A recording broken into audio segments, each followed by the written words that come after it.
जय हिंद प्यारे बच्चों, स्वागत है कैरियर एकेडमी कुंडा के इस ऑनलाइन प्लेटफॉर्म पे। मैं विनय सर आपके लिए लेके आया हूं अब फिजिक्स में एक नई सीरीज, जिसमें हम लोग बेसिक मैथ के बारे में सबसे पहले स्टडी करेंगे। इस बेसिक मैथ में सबसे पहले हम आपके लिए लेके आए हैं ग्राफ के बारे में। ग्राफ बड़ा इंपॉर्टेंट होता है, बहुत इंपॉर्टेंट है, और ना कि सिर्फ फिजिक्स के लिए इंपॉर्टेंट है बल्कि हमारे पास केमिस्ट्री, बायोलॉजी इसके लिए भी इंपॉर्टेंट है। ग्राफ को जनरली हम लोग हिंदी में आरेख बोलते हैं या ग्राफ बोलते हैं। हालांकि ज्यादातर आपको ग्राफ ही मिलेगा, बट कहीं कहीं पर इसको आरेख भी बोला जाता है कि आरेख बनाइए इन सब चीजों को। तो इसको हम समझते हैं, ग्राफ के बारे में समझते हैं। ग्राफ हम क्यों पढ़ते हैं, ग्राफ पढ़ने से क्या फायदे होते हैं, इसके बारे में थोड़ा सा हम आपको भी डिस्कस करके बताते हैं। देखिए, जैसे मान लीजिए कि आपके पास बहुत सारी डिजिट्स हो, बहुत सारी संख्याएं हो, बहुत सारी मतलब कि कुछ पैमाने दिए जाए, कुछ मान दिए जाए। सपोज दैट मैं आपको बना के थोड़ा दिखा देता हूं।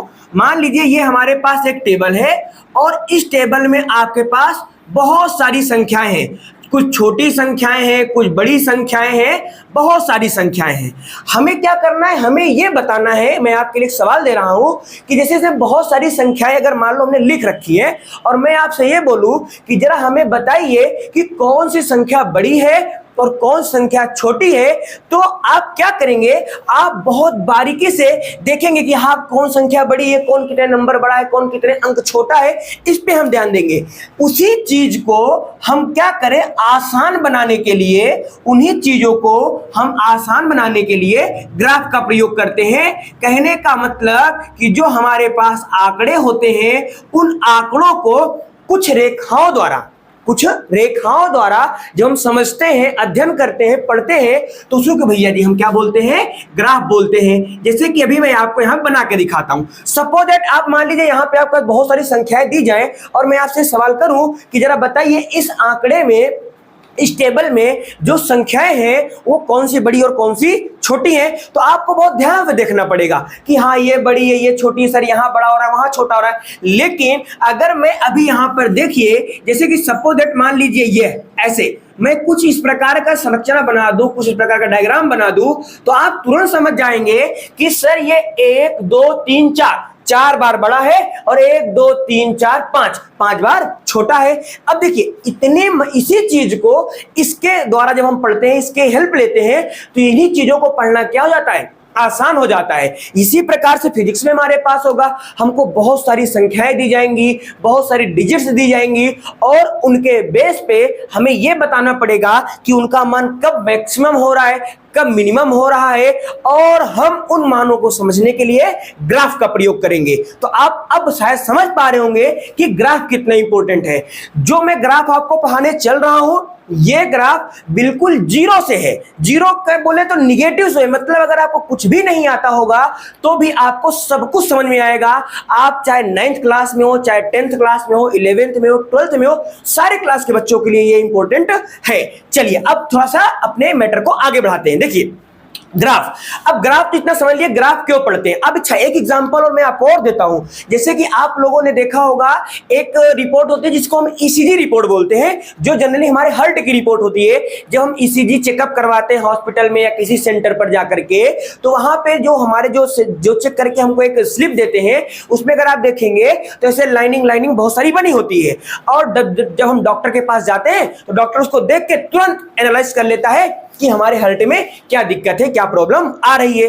ठीक है, लेकिन अगर वहीं पर हमें डॉक्टर को बहुत सारे डिजिट्स दी जाए और फिर यह बोला जाए कि डॉक्टर साहब अब जरा बताइए कि हमारी जो रिपोर्ट है उसके हिसाब से हमारे हार्ट में, हमारे दिल में क्या प्रॉब्लम है, तो डॉक्टर उस चीजों को समझने में समय लगेगा और उन चीजों को समझने में समय कम लगे, इसलिए हम किसका प्रयोग करते हैं, ग्राफ का प्रयोग करते हैं। आई होप ग्राफ का जो इंट्रो है वो आपको क्लियर हो रहा होगा।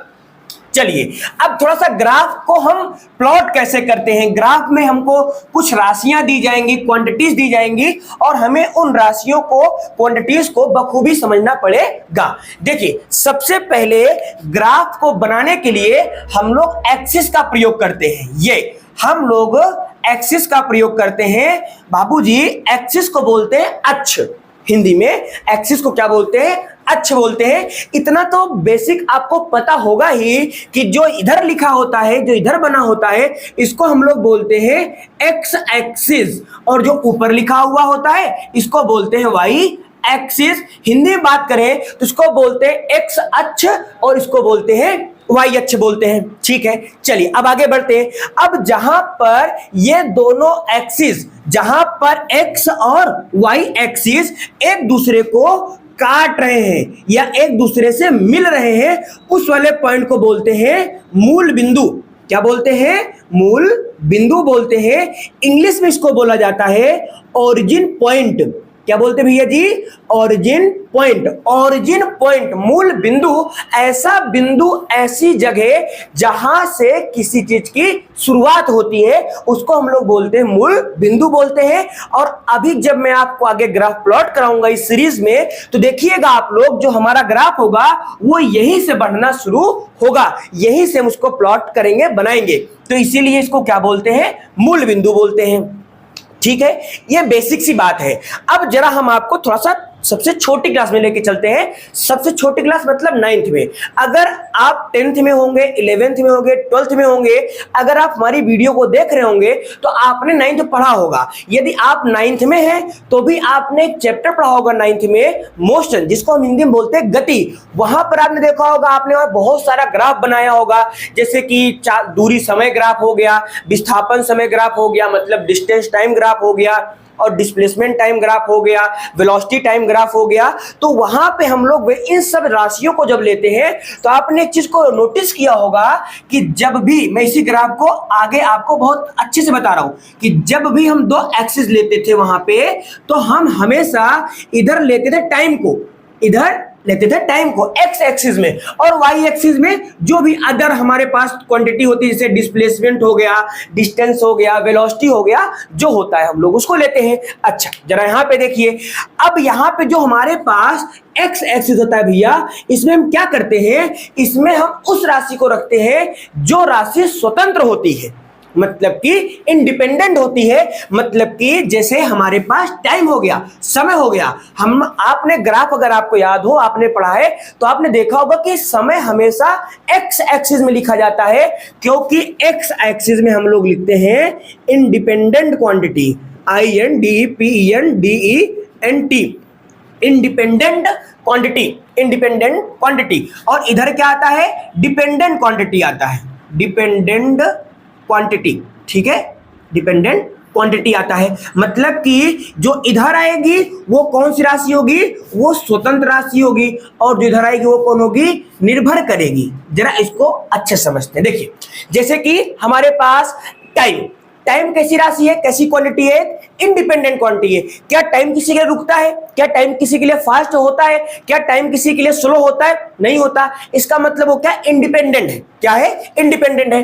बट यहां पे जो डिस्प्लेसमेंट है, जिसको हिंदी में विस्थापन बोलते हैं, वो निर्भर कर रहा है किसके ऊपर, टाइम के ऊपर। इसलिए विस्थापन को हमने वाई एक्सिस में लिखा है और टाइम को हमने एक्स एक्सिस में लिखा है। रीजन क्या होता है कि जो हमारा एक्स एक्सिस होता है उसमें हम हमेशा इंडिपेंडेंट क्वांटिटी को रखते हैं, और जो हमारा वाई एक्सिस होता है इसमें हमेशा हम डिपेंडेंट क्वांटिटी को रखते हैं।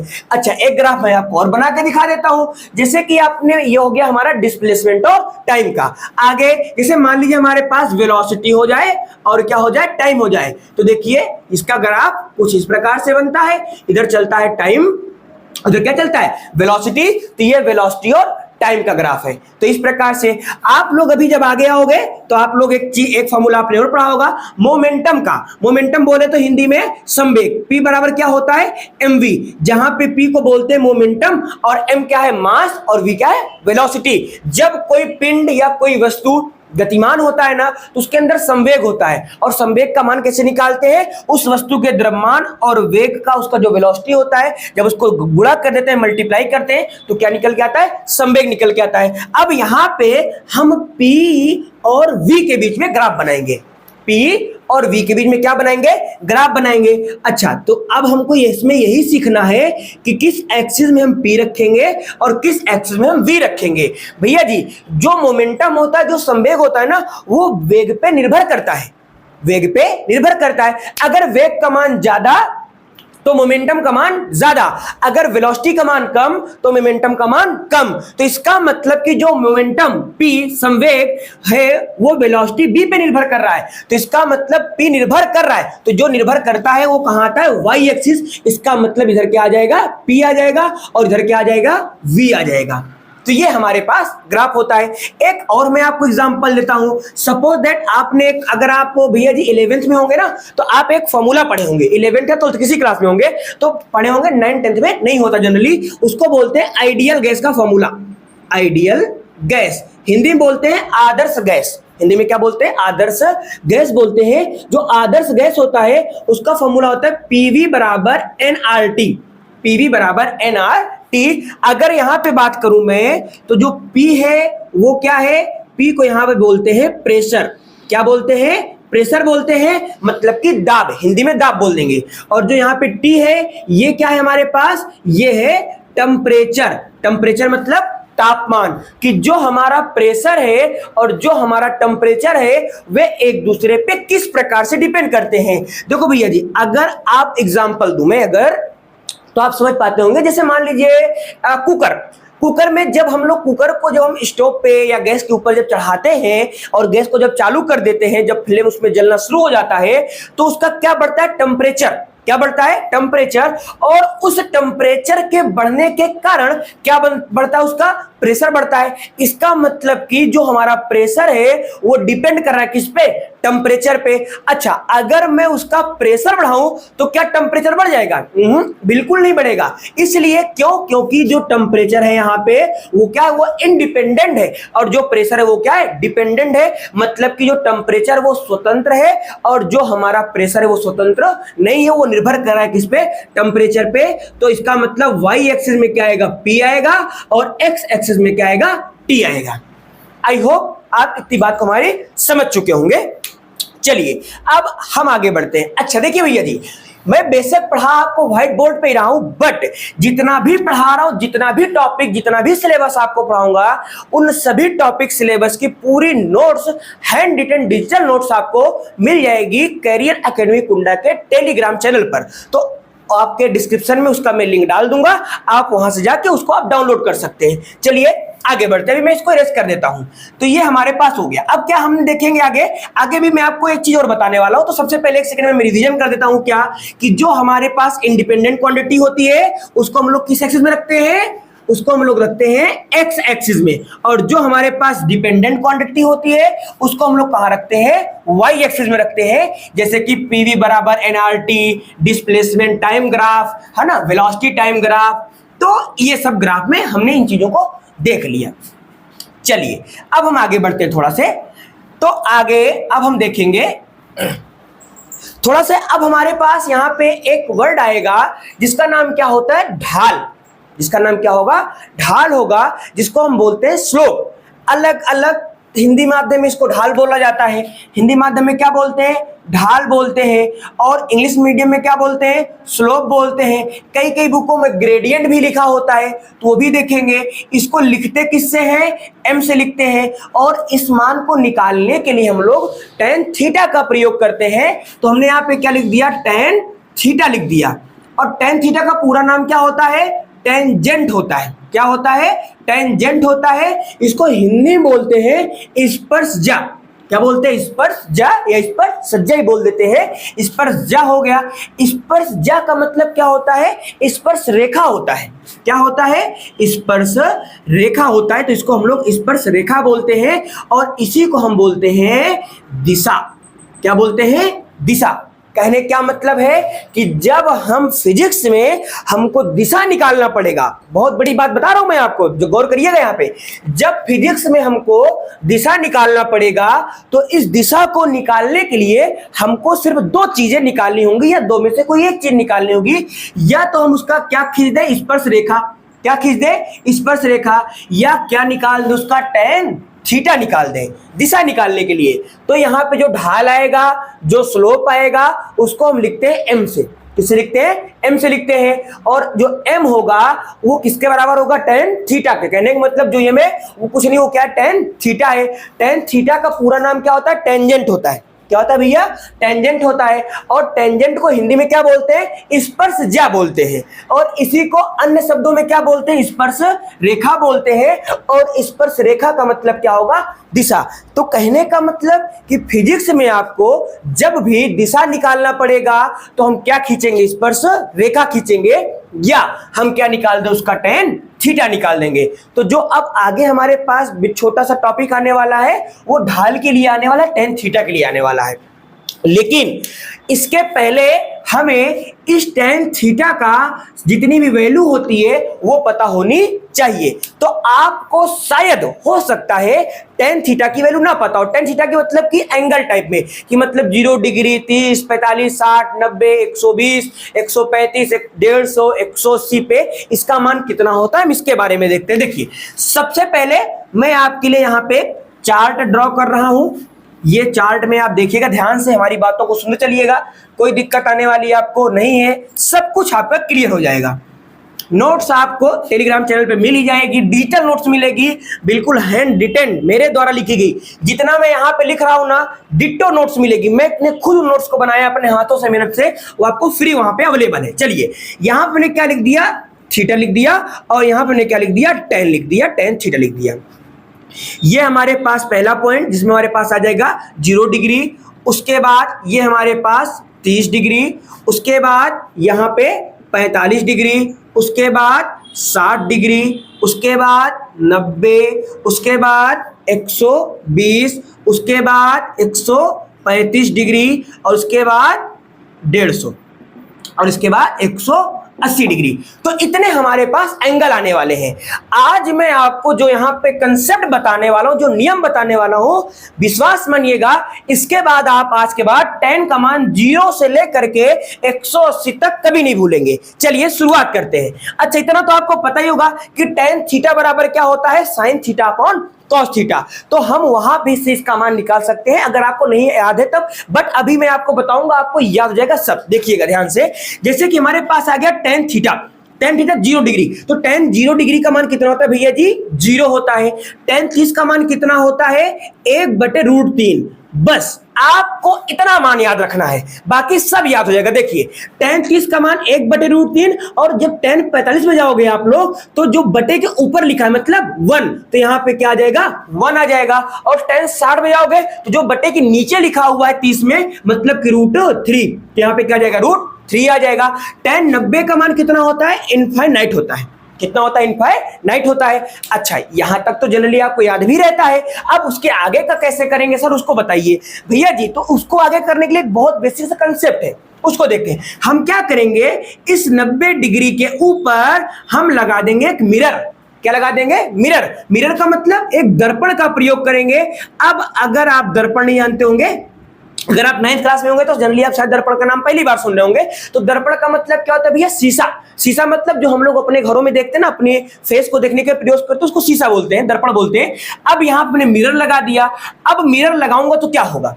आप खुद सोचिए, अगर मैं मिरर लगाऊंगा तो मैं उसमें अपने आप को देखूंगा। तो अगर मैंने यहाँ पे शीशा लगा दिया, मिरर लगा दिया, मैं यहाँ पे लिख देता हूँ, ये क्या है हमारे पास? मिरर है। क्या है ये? मिरर है। अगर मैंने यहां पर मिरर लगा दिया तो इसके इस तरफ जितनी भी वैल्यू है वो सब इधर आ जाएंगी। मेरा कहने का मतलब ध्यान सुनिएगा, जो मिरर के सामने होगा उन सब का क्या बन जाएगा? इमेज बन जाएगा, प्रतिबिंब बन जाएगा।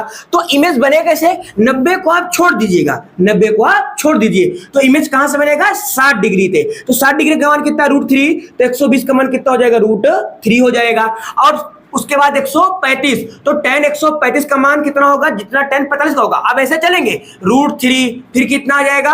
1 आ जाएगा। फिर कितना आ जाएगा? 1/√3 आ जाएगा। और tan 180 का मान कितना आ जाएगा? 0 आ जाएगा। लेकिन यहां पे सब में आप क्या लगाएंगे?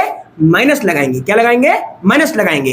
तो ये अब आपको याद रखना है कि tan 0 डिग्री का मान 0, tan 30 का मान 1/√3, tan 45 का मान 1, tan 60 का मान √3, tan 90 का मान इनफाइनाइट, tan 120 का मान माइनस का √3, tan 135 का मान माइनस का 1, tan 150 का मान 1/√3 माइनस का, और tan 180 का मान 0 होता है।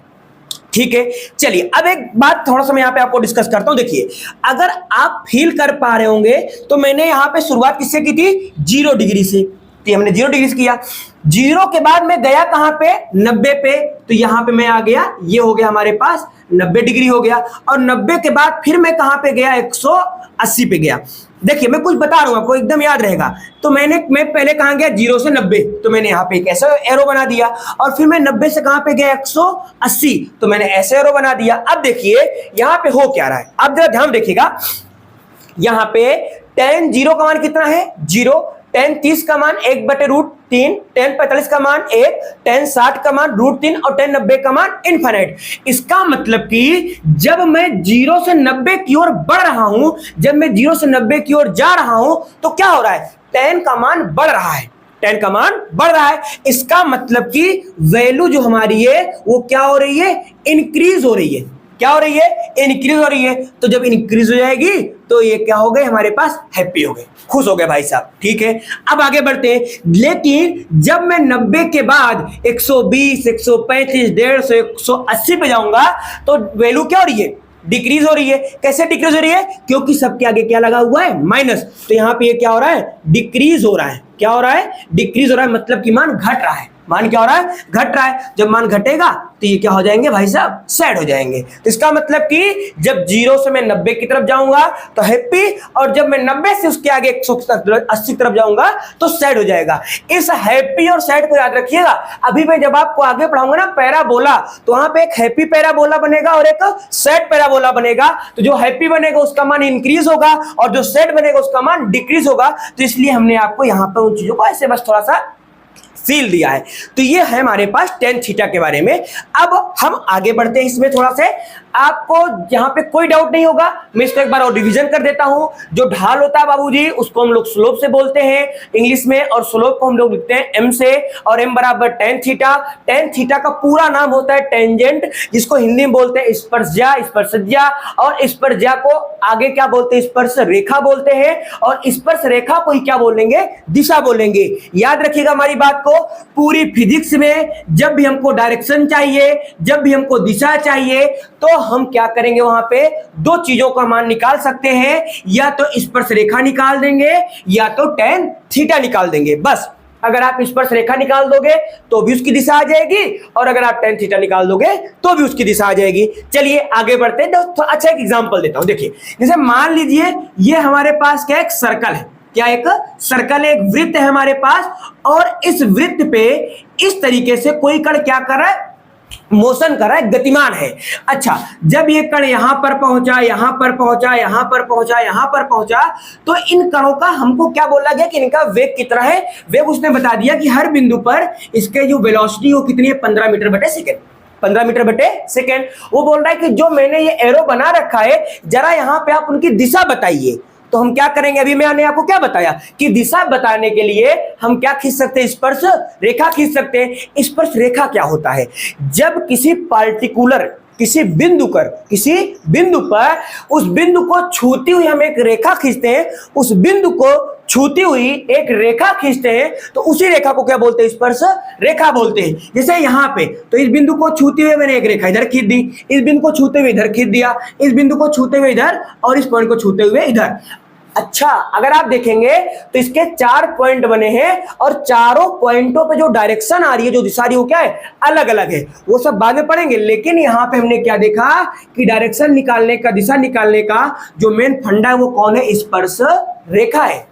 ये तो मैं बता दूंगा आपको। अच्छा, यहां पर तो स्पर्श रेखा आ गया, बट मान लीजिए जैसे हमारे पास कि ये हमारे पास एक है ए वेक्टर, और ये हमारे पास क्या है, बी वेक्टर, और इधर बीच में क्या हमने मान लिया, सी वेक्टर। ऐसे आप मान सकते हो। अगर मैं ये बोलूं कि जो सी है उसकी दिशा क्या है, जो सी वेक्टर है उसकी दिशा क्या है, तो हम क्या करेंगे कि यहां के बीच का कोण मैंने क्या मान लिया, थीटा, और यहां पे हम किसका मान निकाल देंगे, tan थीटा का मान निकाल देंगे। जब मैं आपको वेक्टर पढ़ाऊंगा तो वहां पे मैं आपको tan थीटा को डिटेल में पढ़ाऊंगा कि कैसे वहां पे हम इसका प्रयोग करते हैं दिशा निकालने के लिए। आई होप जितनी भी चीजें मैंने अभी आपको बताई हैं वो चीजें आपको क्लियर हो गई होंगी। चलिए अब हम आगे बढ़ते हैं, ठीक भैया। तो एक बार आप हमारे साथ में डिवीजन करेंगे। सबसे पहले tan 0 डिग्री का मान कितना होता है, 0 होता है। tan 30 का मान कितना होता है, 1/√3 होता है। tan 45 का मान कितना होता है, 1 होता है, tan 60 का मान कितना होता है, √3 होता है, और tan 90 का मान इनफाइनाइट होता है। इनफाइनाइट को हिंदी में क्या बोलते हैं, अनंत बोलते हैं। क्या बोलते हैं, अनंत बोलते हैं। अनंत का मतलब कि जिसका मान हमारे पास, जिसका मतलब प्रॉपर या सही मान हमारे पास ना हो, बड़ा मान बन के आ रहा है बार बार, हम लोग उसको डिफाइन नहीं कर पा रहे, उसको क्या बोलते हैं, इनफाइनाइट बोलते हैं। हिंदी में क्या बोलते हैं, अनंत बोलते हैं। अच्छा, उसके बाद tan 120 डिग्री का मान कितना होता है, बताइए जरा। अब यहाँ पे मिरर वाला सिस्टम चलेगा, मिरर वाला। हाँ, तो tan 190 को छोड़ दीजिएगा, 90 के उधर क्या बनता है 60, तो 60 का मान √3, तो यहाँ पे 120 का मान क्या हो जाएगा, √3 हो जाएगा। और √3 का मान होगा, बट किसमें होगा, माइनस में होगा। उसके बाद 135 डिग्री, तो 135 डिग्री का मान कितना हो जाएगा, 1 हो जाएगा। और उसके बाद हमारे पास क्या आएगा, 150 डिग्री, 150 डिग्री का मान हो जाएगा 1/√3, और tan फिर आ जाएगा 180, और tan 180 का मान कितना होता है, 0 होता है, सबको पता है। ठीक है, चलिए तो अब हम आगे बढ़ते हैं। अब यहां पर जो ढाल है, जो स्लोप है, जो मैं आपको बार बार ढाल बोल रहा हूं, जो स्लोप बोल रहा हूं, इसका क्या मतलब है, इसकी क्या प्रॉपर्टीज है, थोड़ा सा इसको समझते हैं, बिल्कुल एक एग्जांपल के रूप में। ढाल क्या होता है, जनरली जैसे आप लोग घर पे रहते होंगे तो आपके यहाँ फर्श होगी और छत होगी, तो आप लोग बोलते हो ना कि छत की ढाल इस तरफ है, छत की ढाल ऐसी है। तो जो वो ढाल है, वही ढाल की बात हम यहाँ भी करने वाले हैं, बट थोड़ा से अलग वे में करेंगे, थोड़ा अलग अंदाज में करेंगे। ठीक है, अब जैसे मान लीजिए कि आप लोग जरा भी, जैसे मैंने आपको tan का मान बताया, tan का मान मैंने क्या बताया कि जो tan की वैल्यू होती है वो 0 से 90 तक बढ़ती है और 90 के बाद घटती है। मतलब कि 0 से 90 तक बढ़ता है और 90 के बाद घटता है, इंक्रीज और डिक्रीज होता है। इसका मतलब कि अगर हमारे पास ढाल का मान 0, भैया जी जो ढाल होता है ना, ढाल का मतलब tan थीटा, ढाल का मतलब tan थीटा, मतलब कि m, इंग्लिश में क्या बोलते हैं, स्लोप बोलते हैं, हिंदी में क्या बोलते हैं, ढाल बोलते हैं। तो जो tan थीटा का मान है वो m के बराबर है। अगर tan थीटा का मान क्या हो, कम हो, कोण का मान कम हो, तो ढाल का मान भी कम होगा। अगर कोण का मान ज्यादा हो तो ढाल का मान भी ज्यादा होगा। आप इस बात को ऐसे फील करिए, जैसे कि आप लोग पहाड़ देखे होंगे।